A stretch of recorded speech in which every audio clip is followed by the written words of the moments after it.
Hi, my name is Bill Schaeffer. Today I have another book review. Betrayal of Love and Freedom by Paul Huljich. It says based on a little truth, and on the back it says, bipolar man cures himself. I found this book walking back from dropping my car off to get fixed, and noticed along Hollywood Boulevard in front of a number of stores were small stacks of this book. So I took a few copies because I love books. I gave it to the building manager and put a few for other people there. Since right now I have a lot of time, I thought I might read the book. It's a long book, 612 pages long, and it took me over a week to read it. For me, it was an interesting book because the two main protagonists were men about my age in the mid-50s.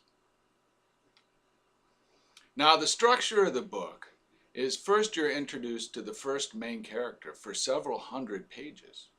And although it says it's a story about two people, you don't realize that the second person even exists. The first character you are introduced to is Luke. And his story commands the first several hundred pages of the book. Luke was born in the 50s to a successful father, but when he was a child, his family all died in a car crash, so he was sent to live with his grandparents in New Zealand. And he was sent to a boarding school. So the story begins with him meeting his grandparents, and then the stories of growing up through grade school, junior high school, in the boarding school life. Luke was a poor orphan. But then he finds out that because his father was successful, he has a trust fund. And when he's 21, he'll become wealthy when the money is given to him. So Luke goes to college, and when he's 21, he starts his own business. He always had a knack for business and for raising money in the boarding school, or the public school as it's called. He would sell American goods to the other students. And the story is very engaging, partly because it talks about the 60s, but major events of the 60s in New Zealand. And these are things I was totally unaware of. Also, it's kind of the boy's coming of age story at this point. Now, there's two things about this book that struck me right away as being different, and I don't read a lot of contemporary fiction. A little bit, I felt like I was reading 50 Shades of Grey for men. Except a man wouldn't really want to read that kind of book, because part of the story with Luke was his succession of love affairs and girlfriends and his awakening to sexual desires through boarding school and college, and then becoming a professional businessman. And also the writing style is very descriptive, where it describes the environments and the rooms and the clothing and the appearance of all the people to a great degree. And these two things presented an interesting paradox. Nevertheless, I found Luke to be a very likable character. Luke was the underdog character that had a lot of talent and a lot of heart, and a likable character that continually ran into numerous mishaps. When he was in his 20s, he was a successful businessman, entered into a partnership with a Chinese family in Hong Kong. And then that story is interesting also, and that's when he started to get into trouble. And then he falls in love with the daughter of the owner of the company, but there's already been an arranged marriage, and then this story just ends. And we meet the other character, Rick. And apparently Luke and Rick were in the same track meet or something as high school students, and that is what brings their storylines together. Other than that, they went to the same type of public school or boarding school. Other than that, Rick is another rich kid with problems.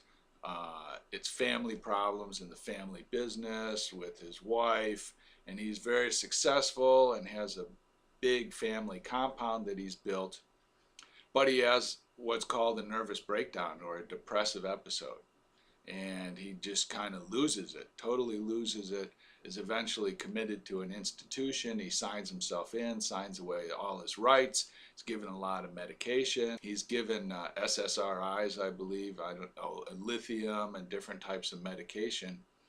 And then this is the story of Rick coming back to his sanity. And then he talks about the other people, the counseling, the problems he had with the medicine, and then Rick's slow, steady effort to get back into society, to get off the medicine, and to get a balanced, healthy life. Now, this part is what I suspect the author's talking about when he says bipolar man cures himself. And at the end of the book, the author, Paul Huljich, has a little section about his own experience with being on antidepressive medication and getting off of it himself. So I think a lot of what he talks about in this section is really based on his personal experience. To me, this was even more interesting than the first part. The first part was kind of like an adventure story, but this has some philosophical questions behind it about the efficacy of different types of treatment for depression, what it means to be sane, and also how the people in your life play into this problem, and how the people that are inconvenienced by your depression actually benefit from it. The one thing I really liked from this section was when he was in the institution, he exposed the golden rule. And the golden rule is never ever tell anyone what your problems are, because people won't be sympathetic. They'll blackmail you and use it against you. And I'd never heard that before, and I thought that was interesting. Well, I don't want to give away too much of the story. And a large part of the story is these two men, and at the end of the story, their storylines cross. And I don't really want to give it away. But if you have time to read it, it's an interesting book. And being a middle-aged man that rarely reads these kind of fiction, I actually found it interesting, both as kind of escapist literature, and then also Rick's story about his efforts to, with depression, and then to get out of the institution and back into life, and the effects that his relationships with his family and his friends, how that affected his depression and his situation.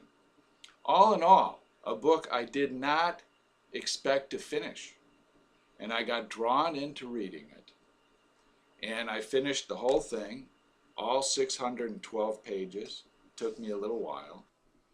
Therefore, if you have some time off, a vacation, or just looking for a book to read for some escapist literature, I highly suggest Betrayal of Love and Freedom by Paul Huljich. Thank you, and leave your comments below.